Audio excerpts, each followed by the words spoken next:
Dyslexia in the workplace is a topic very close to my heart, and today's guest speaker has been a leading entrepreneur within this space with over 20 years of experience in people operations management. Most recently, she started developing flexible working environments by building tribes across the world that work remotely through her company, The People Engine. I'm very excited to be interviewing Nicole, Dominique, where we discuss all things dyslexia, HR, and using flexible and strength-based approaches within the working environment that enables those with dyslexia to excel. Thank you for coming on the show today, Nicole. I'm very excited to be here, Shay. So, Nicole, you've built an amazing career as an entrepreneur, and you've written several books and have 20 years' experience in people operations management. What led you into a career of entrepreneur and people's operation management? And what is people operations management? Because I haven't heard that term before. So I started as a graduate in a graduate program, and I had to choose a particular route. So there was actually the operational route, and there was the HR route. And I chose the HR route, and that's kind of how I started working around the world and traveling around the world. And I became more and more interested in the less traditional HR, but how you could actually tie it all up with the people, so the people operations side of things. And that's where it has come today. So people operations is a little bit different than HR. It involves everything within, the operation of a business, and it focuses much more on the results in the end. So data-driven, much more focused on analytics. And you could say that it's HR in a modern version, but it's not just a change of name. It's really the whole operational side of things. And the entrepreneurial side, where does that come from? Well, I always thought that my family actually didn't have an entrepreneurial bone in their bodies, but I've recently found out that I come from a long line of entrepreneurs. And I think my dyslexia and my entrepreneurship has something to do with that. So I decided I wanted to be my own boss. I did not want to listen to bosses above me that wanted me to do stuff that I didn't agree with from either an ethical perspective or from an HR perspective. So I decided, well, what better way of, being my own boss is to becoming an entrepreneur. So I actually help a lot of other businesses with people operations, but also do a lot of other things on the side. And I just love it. It's been hard work, but I could say now after probably 6 years that I'm pretty going into the right direction with the business side. And I think my dyslexia has helped with that a lot. So you now have a company that supports organisations working in remote environments. So is that what led you to develop that company? Yes, I think I started working remotely already when I was like 24, 25, when I was on the graduate scheme, and I was traveling the world. But I had my own teams in the US and India, and it constantly meant that you had to work remotely. So, at that time, for example, Skype was just out. It was wonderful to actually see somebody, on the other side. And that's kind of how I came into like the remote working environment. It actually was never my intention to work remotely or to focus on remote teams or distributed teams. It's kind of found my way towards me. And I think, well, usually when that happens, it means that you're okay doing it, and you can push forward with it as well. Because you were based in the UK, but now you're back in Europe. And even though we're in Australia, most of us still we're office-based, and some of us get to work at home, but we don't really do a lot of remote work, considering how big our country is. Yes, I think it's becoming more and more normal, but it's not for everybody. And this is what I always say to everybody as well. It means sometimes, isolation. It does sometimes mean figuring out things on your own. So if you're really an extroverted person in terms of you love being around people all the time, then remote work might not always be 100% for you. But then again, it really gives you flexibility to be around people where you want to work in the world. So it's a little bit of a balance of, how you see yourself as well. And I think from a dyslexia perspective, or remote work can actually really, really help people. And I'll love to, go into that a little bit later. So working from home can be a great way for people with dyslexia to get work done. And it's funny because in particular jobs, they get worried that if you work from home, it means you're not going to do your work. So in Australia, there's a bit of a culture around fear that people are going to slack off and just, I don't know, watch TV or go out and hang out with their friends. So I think the remote work for some organisations, there's that fear that people aren't going to do what they should be doing, which is a real pity, because then it means that you can't have that flexibility if you are dyslexic to have those opportunities, especially I think when you're busy and you need that quiet time or those reasonable adjustments. So you've spoken a lot about your experiences around being dyslexic, and you were quoted as saying, "My dyslexia and authenticity have been your strengths." When were you diagnosed as having dyslexia? I was diagnosed very early on, and I have 3 siblings, and it was very clear that I had dyslexia, or that there was something wrong in terms of my ability to read and my ability to write when I was 5 and 6 years old. So actually in kindergarten, it was already noticeable that there was something different towards my work and my play. When I was at kinder, my kinder teacher picked up that I was a bit clumsy. What were the signs at kinder for you?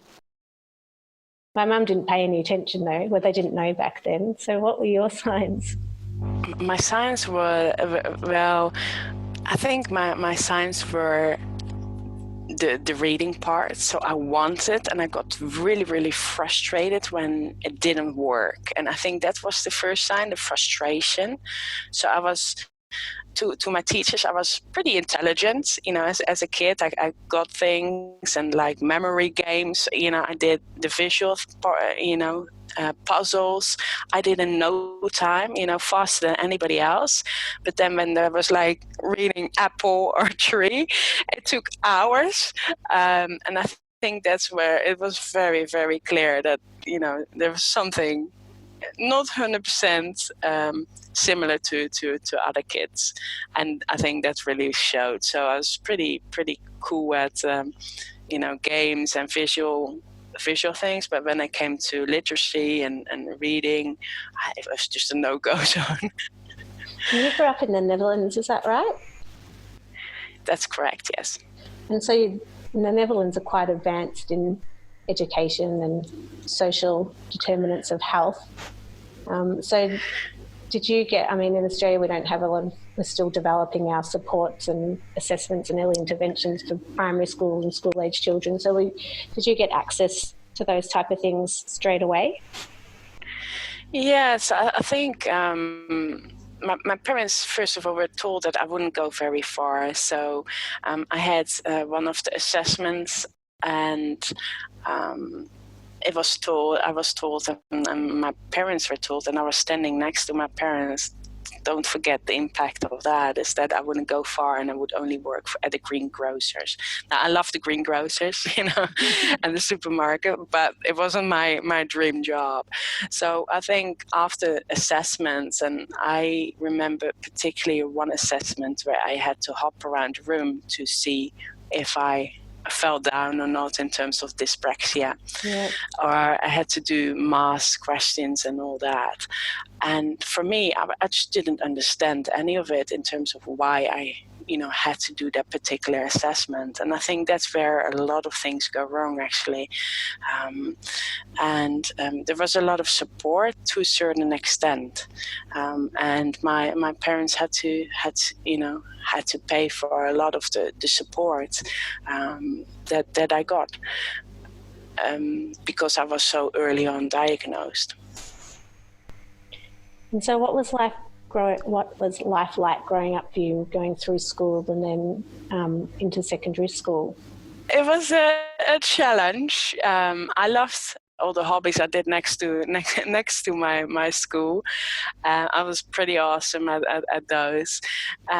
In school, I utterly hated in Dutch you had to do the 20 words.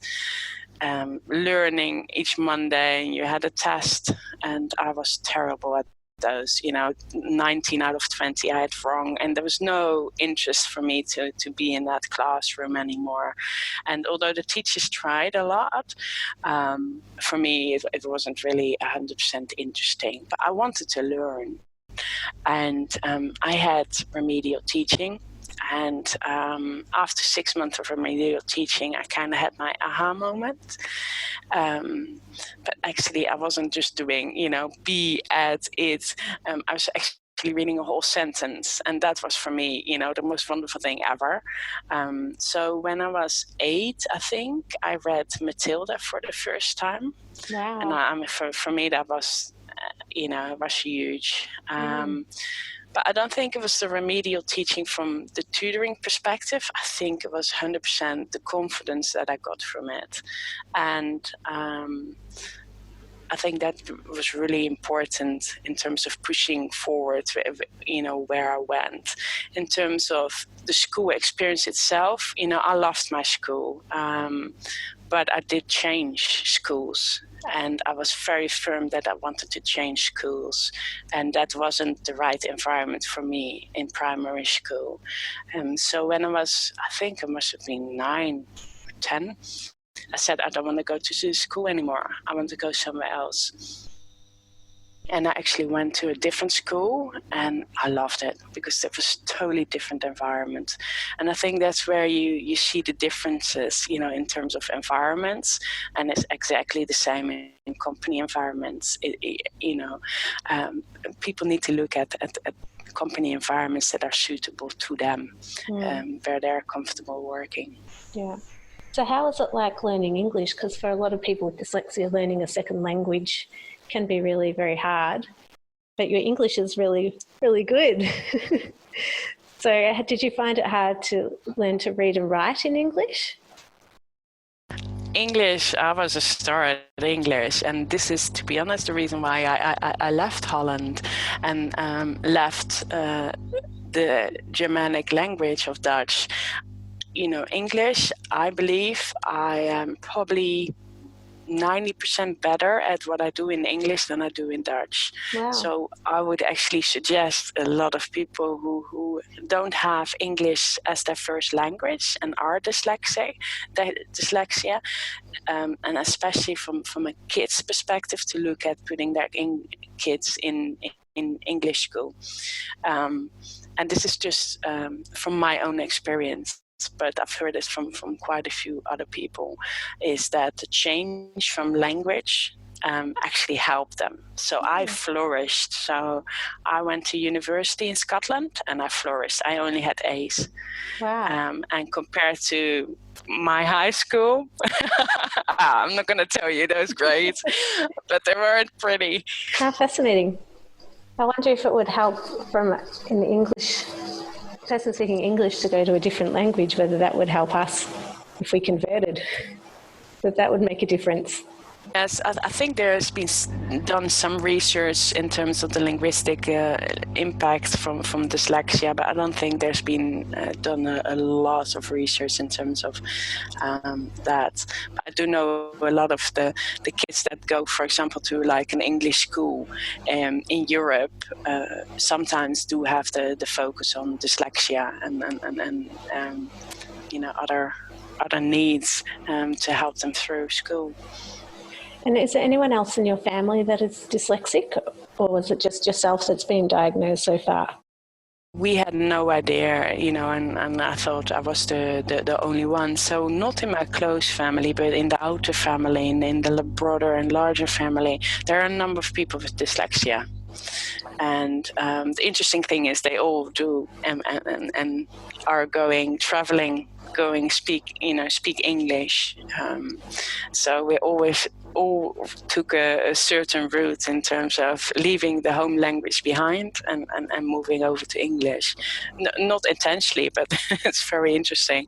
Everybody in the wider family who has dyslexia is all working, are all working abroad. They all, focus on English as their main language.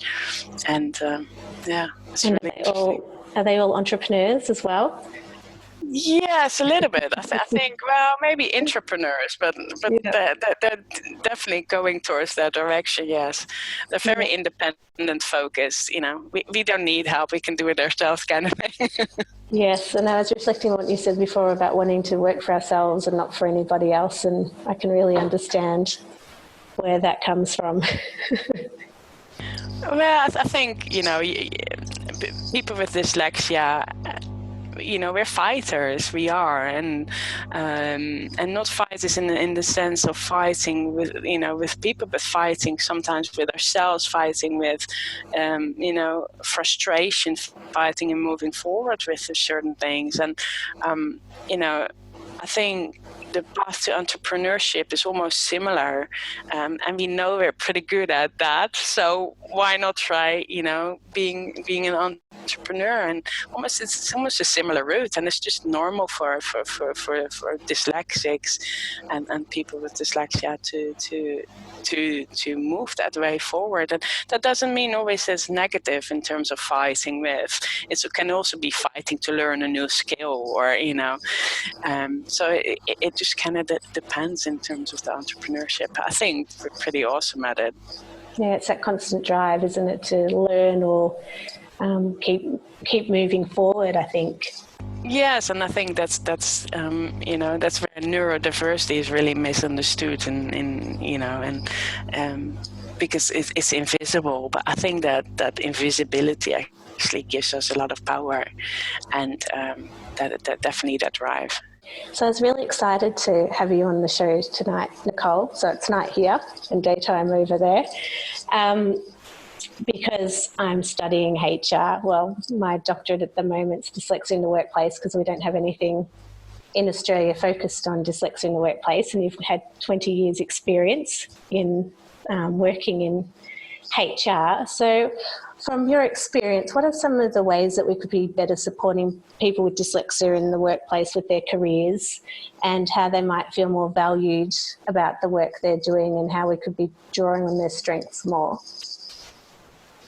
I think there's a number of things. So, in almost any, every country in the world, there is, some type of employment law that says you cannot discriminate. So there's the discrimination part of things.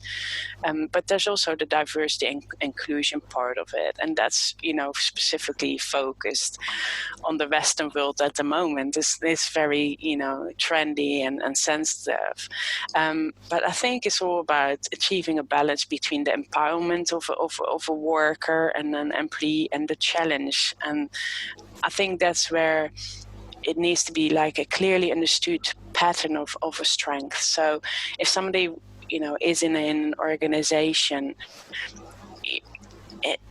the differences between people, for example, with dyslexia, they're severe, but there might be also, undiagnosed.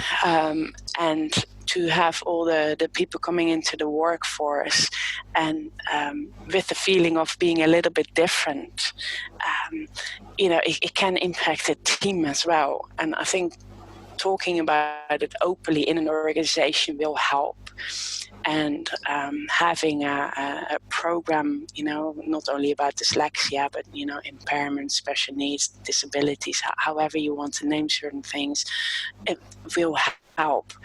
But will it actually change anything? And that's where I think the focus needs to be, is changing the system and changing the system's processes and procedures in a company. And I think that's where we're still going wrong. And we'll probably need a lot of work on that in the future. But I don't think everybody's willing to put that work in from an organization perspective. And that's really sad for me to say, but I think that's pretty much where we are today. And how people want to be valued. We're going more and more towards a digital world, which I think is really good for Dyslexic.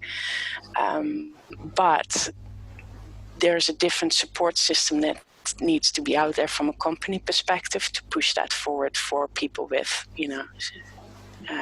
special needs, abilities, impairments, etc. So have you seen much of a shift in the last 20 years in employers thinking around? Yes and no. So there's some awesome organizations that do a lot of work, but I think the changes that I've seen is individuals that either have, individual directors or managers that either have a child with dyslexia or have had dyslexia themselves. That's where you'll see the differences in terms of approach. And in many of the big organizations, there's diversity and inclusion programs, and they're wonderful. And yes, they will help certain people, but they will not help all the people. If you're coming from a certain background where you are either undiagnosed or diagnosed late in life, some of these programs may not be for you. And I think that's where there needs to be a difference in terms. I was really, quite fortunate that it was so noticeable that, I got help early on. But there's also many people, especially in different economic environments, that either don't want the help or don't receive the help. Yeah. And when they come into your organization, they're not going to go out there and jump into a program for diversity and inclusion, or even, disclose that they have dyslexia. They will not, even if it's an open environment. They've gone through too much. So, how can you, open this up to everybody? And I think that's where our challenge lies. Yeah, that's a really good point. Has there been any country in particular, because you've worked in so many, where you feel that they're leading the way, or any that have shown good examples of what we could be taking, particularly in Australia, because we're so new and we're hoping to develop learning from the best? Yes, I think, there's always the UK and the US. However, I think you'll find the best programs and the best ways of working with people with dyslexia actually in much more of the emerging markets. So in Africa, in South Africa, in Latin America, in Argentina, Chile. And the reason why I'm saying this is people don't have the resources there, so they have to do it themselves. And what are dyslexic good at is putting things together, the big picture thinking, and community support, and putting a whole program around supporting children and pushing forward from different economic backgrounds. And I think that's where you'll see a lot of the interesting, innovative support for dyslexia. And I know in the Western world we're very comfortable in terms of, from a US and UK perspective, these are the assessments, these are the things we need to do. But how is that actually working out for everybody? And I'm going to be really, harsh in this is, there's huge social and financial cost of the result of illiteracy. And the implications are, to the economy are huge from an unemployment and crime perspective. So, look at these places where they have to figure it out to do it themselves. People know that dyslexia exists. But should they follow the Western perspective and have people go through all the assessments, or should they start thinking about how else can we actually push things forward? And I think that's very, it needs to be a little bit of both. And I think from, for example, a Dutch perspective, the focus is too much on the assessments, too much, you have to do this, you have to be assessed, this is your diagnosis. That diagnosis is heartbreaking for everybody. Nobody at the moment wants to have dyslexia. I know there's a lot of big influencers wanting to change that, and it's a gift. But then again, how is that changing the rest of the world? At the moment, it's not. So we need to look at more innovative ways of pushing children and adults forward with it. Yeah, it's interesting you say that, because we're very strong at the foundation around people getting a diagnosis, particularly because in Australia there's a lot of people out there that are trying to sell snake oil ointments that will cure dyslexia. And I think because it's still so new over here in so many ways, and we don't have a strong intervention program, and we're still so young in how people are supported. So we're very big on getting an assessment will help build our evidence base over here and help get funding, because you can't get funding in Australia. So it's interesting you say that, because I love the concept of thinking outside the box and going to somewhere like Africa. And it's interesting because I've had some different countries from Africa start following us on LinkedIn and social media, which I was really curious about. And so now that explains how they've popped up on starting to follow us. But we're very big on, if you get an assessment, that's the first step in trying to build our profile in and advocating to government in why we should be then getting funding for people. But you make a very good point.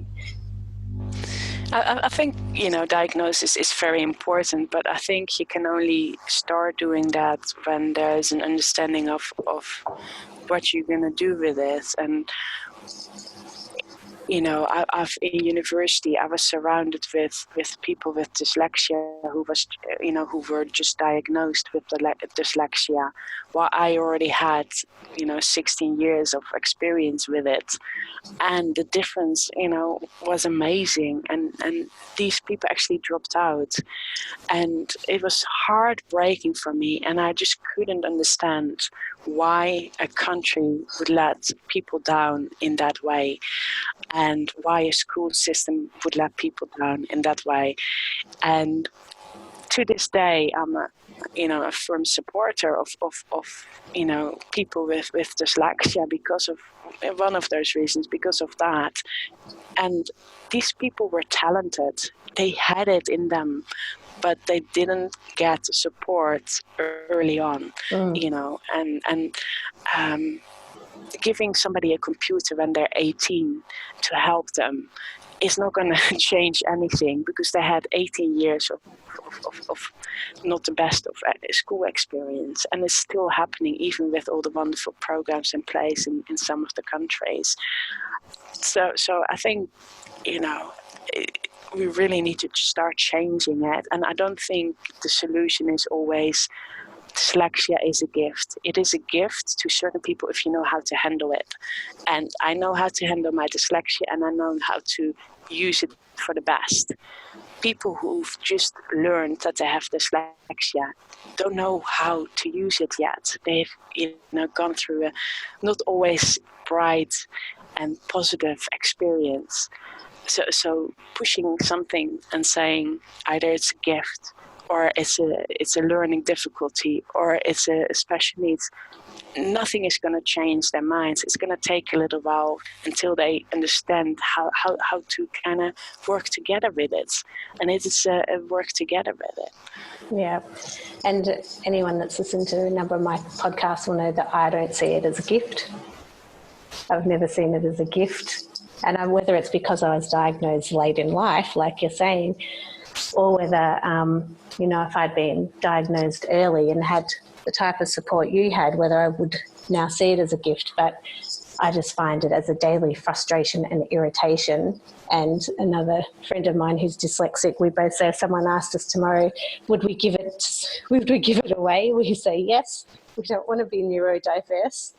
We want to just be neurotypical. But at the end of the day, we are what we are, and you accept that. But yeah, I think that's interesting in terms of, neurotypical or neurodiverse. I think, from an aspect of being, different, I think the emotional distress that, many people experience would be a lot less if there wasn't that shameful undertone that carries it all. And I think that's what, some of the influencers want to change. There's no shame in having dyslexia or no shame in having a special need or disability. And I think that's where the society attitude, towards reading, writing and the spelling problems is where we really need to focus, our direction. But in terms of a gift, I see it as a gift at the moment because from an entrepreneurial perspective, I can help companies see the big picture in no time, right? My problem solving skills, I'm the troubleshooter for many people. My spatial awareness is amazing.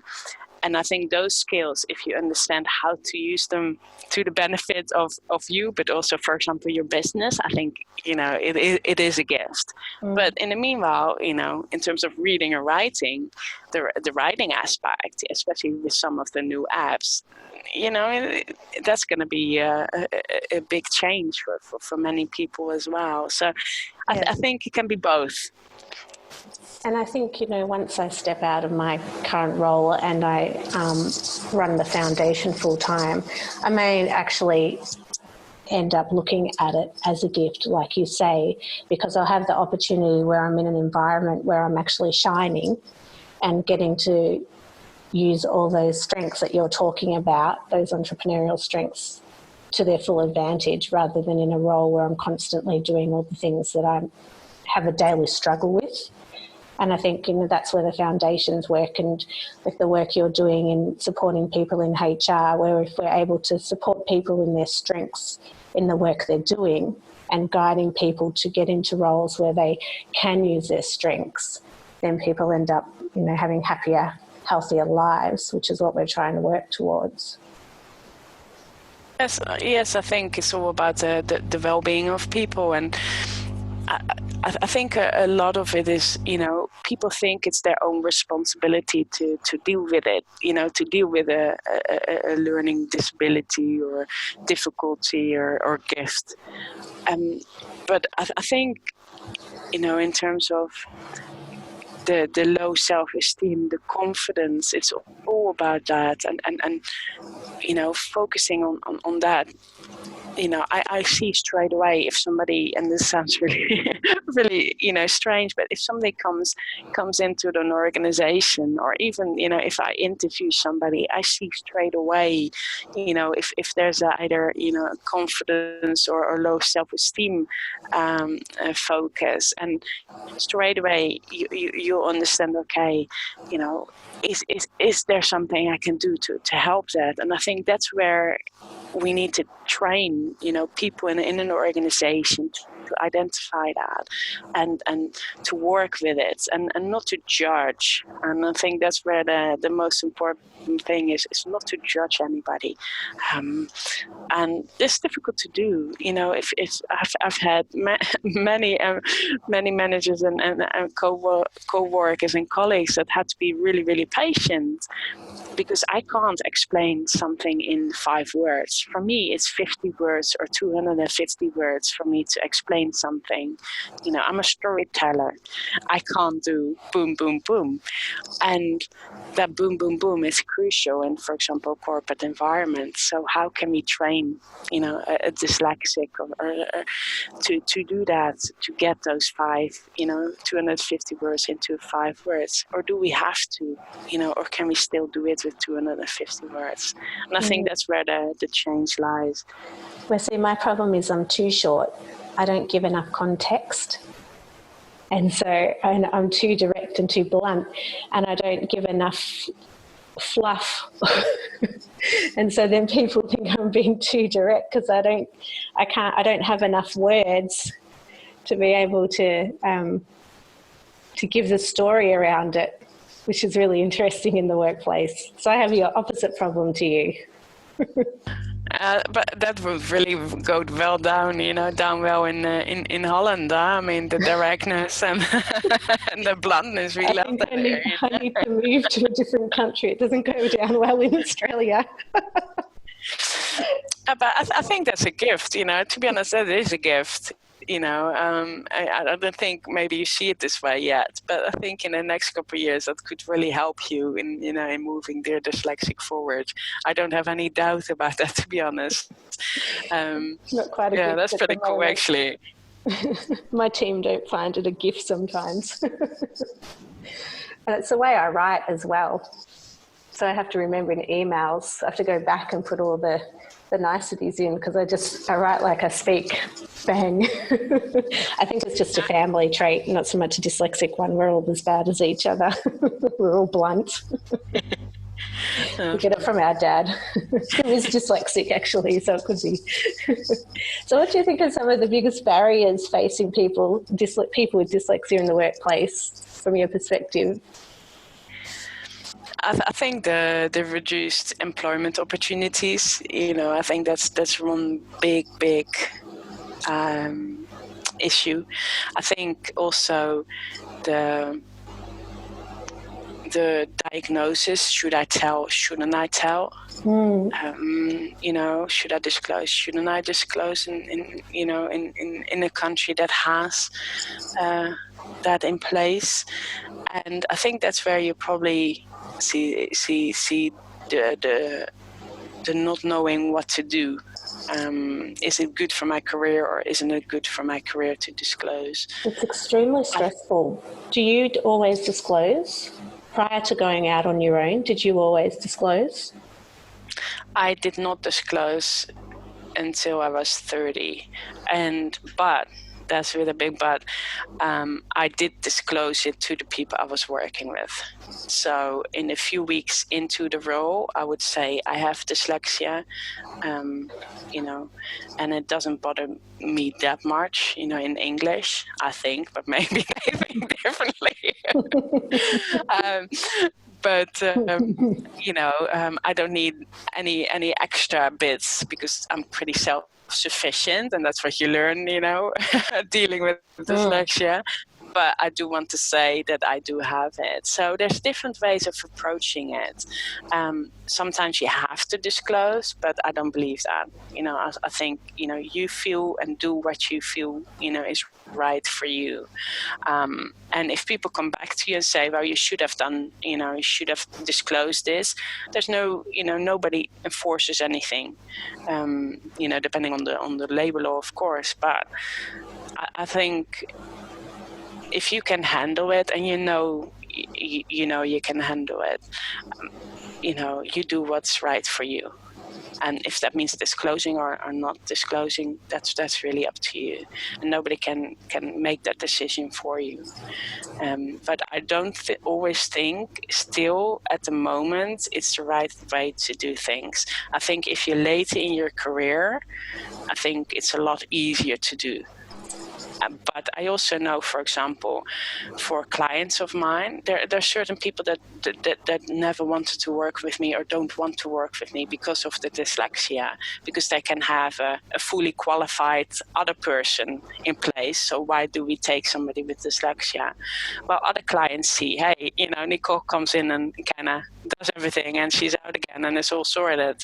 So, and that's due to dyslexia. So, it's also a little bit of a split in terms of, the corporations that are open to it and people that are not open to it. Yeah, I've always disclosed that it's always been very anxiety provoking, and I've thought, should I, shouldn't I? And we've got a page on our website that talks about, it's up to you and how you can go about it and the legalities around it. But it's always really stressful. And because employers don't know how to support you, they expect you to know all the answers, which I mean you do because you know yourself what you need, but because there's no support, it's really hard. And sometimes I've had positive responses and other times it's not gone down very well.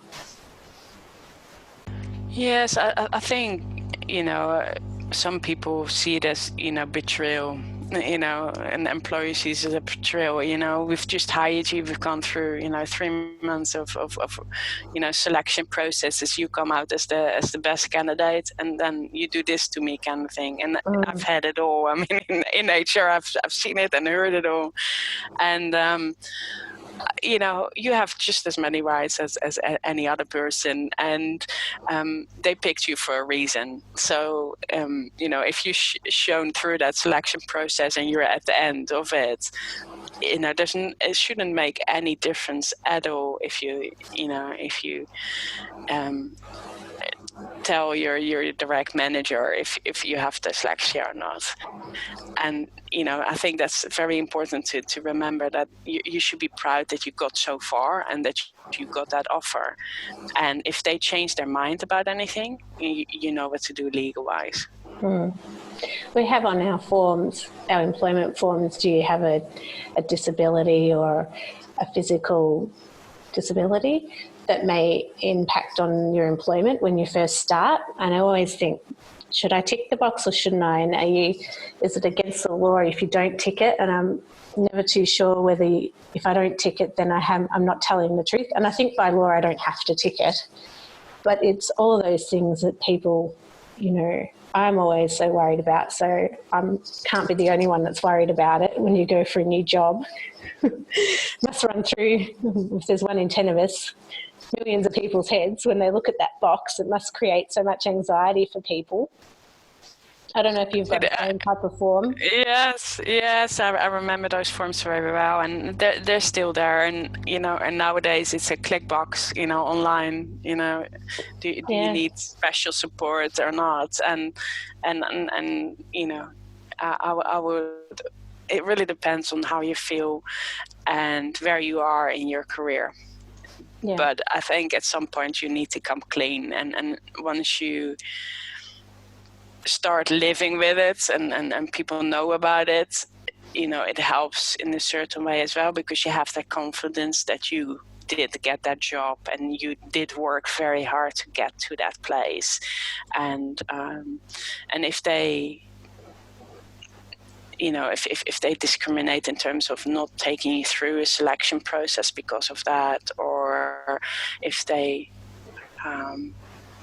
do anything that you feel isn't right, check out the page that is on Dyslexic, and you know what to do. But it's things are changing with it, and the issue is many organizations do not know what to do with somebody with dyslexia. They have maybe a diversity and inclusion program in place, and they may have, a few processes.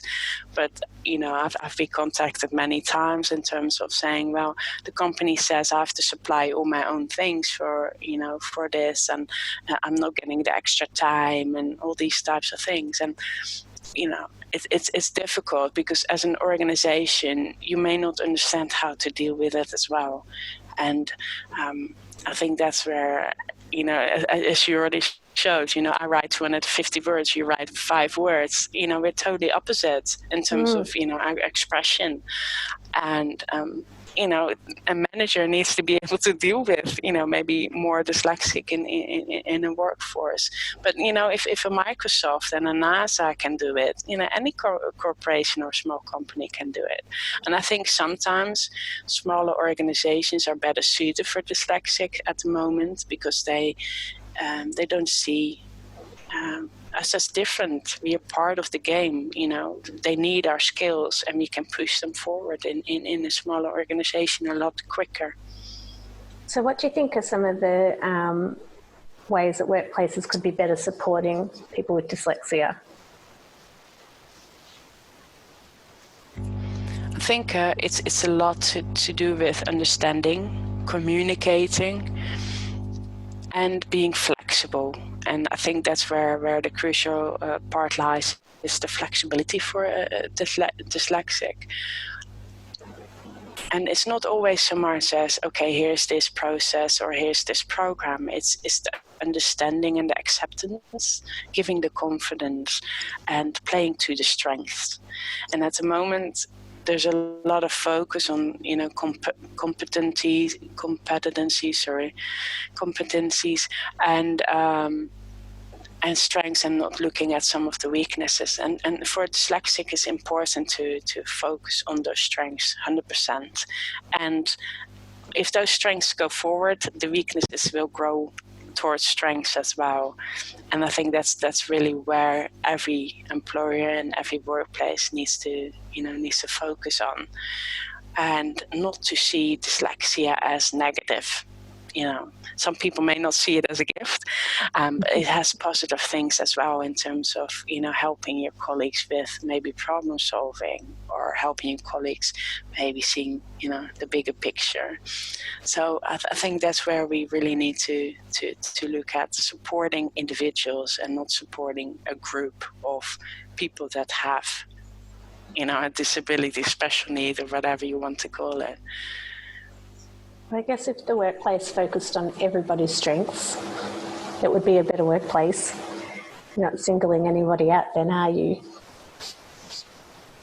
I think it's about the singling out, and it happens all the time now still as well. And I think at the moment there's a lot of focus in terms of diversity and inclusion, and to get everybody into the workforce. But everybody also needs needs and means people with different skill sets, and different skill sets means people with dyslexia, dyspraxia, and I think that's what companies are looking at, but they're not there yet in terms of, okay, how are we actually going to get all these people in?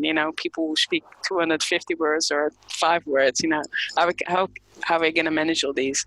And I think that's where individual managers and support of people who understand where we're coming from is really, really important. So I would not even say, a diversity and inclusion program is the most important. I would say mentors, certain, almost like, set up a program with dyslexia mentors, or people who support people who need a little bit more time, or who need some extra understanding of a particular topic area. And I think that's where you'll really see the changes in terms of individual teams and individual people, and not so much from a big organization, a corporation perspective. It's interesting you use the word mentor, because we've just applied for and won a little grant for mentoring. And so we're looking at mentors at TAFE and university for students, but also mentors in the workplace. So better focus more on people with dyslexia having a mentor and a mentee. But we hadn't really thought about an employer or a line manager having a mentor. But maybe that's something we need to look at as well. I think that's where you'll get the biggest impact. If I think about who has supported me during my corporate time, it was all different mentors, but they were all aware of dyslexia. They did all their research in terms of how can we help Nicole with her dyslexia, and not so much only on me. What can we do to get those strengths out? And I think that's where a mentor will really help, also in the workforce. And it's about the empowerment and the self-esteem build. And I think once you have that, mentors really push that forward, and help with the whole makeup of the neurodiversity within a company. They sound like I think you're going the right direction. They sound like really good managers as well, though, to be that engaged and wanting to learn more to be able to support you. I think they're pretty awesome managers, but I think I gave them something else as well, and I think that's maybe how dyslexics can give back is and give people an understanding of what you see in a workplace, what's going wrong. Dyslexic know very well what's going wrong in a workplace and how to improve something. That's what all of us are very, very good at. So share some of that as well with somebody who helps you and supports you, whether that's a mentor or somebody close to you in the workforce. I think that's where we give back a lot. But we receive a lot as well. So you've become a bit of a dyslexic advocate, because I came across you on Twitter, I think it was, because as we were saying, you're overseas and I'm in Australia at the moment. So how do you feel being a dyslexic advocate? Would you label yourself as an advocate in this space, HR? I have to smile about that. It was never at all my intention to first of all to be seen as that, or to go out as that. But I think the reason why I've gone and shared all the information, and I'm really supportive of dyslexia, is that I need to see the changes. It's been long enough. I don't want people that I had in university to drop out. I don't want to see certain things. We're as a society so far now that nothing of any of this should be happening. And I think with a little bit of empowerment support and maybe a little bit of persistence, we can make that difference and we can make that change. And it was never really my intention, but I think it does help in a certain way in terms of pushing it out there, that it is, normal people are out there, and having and creating certain lives that they want to have with dyslexia. Yeah. That's great. We are just normal people. Try to get that message out there. So would you have any key tips or suggestions for people that might be listening today around if they're struggling in the workplace at the moment, whether it might be their workload? I mean, we've talked a little bit about this disclosure, but anything that you've found useful or that you've given suggested to people in the workplace? Well, I think first of all there needs to be some type of diversity and inclusion program in the workplace. Then there should be then a special part of that focused on people with dyslexia or impairment, special needs. There's so many names for it nowadays. There are. And I think, and then growing that out. But I think maybe in your corporation, focus on putting, an ambassador of dyslexia in place. Have somebody with dyslexia, sharing. Okay, how can we actually make this, better for everybody? And I think that's where you'll see an impact.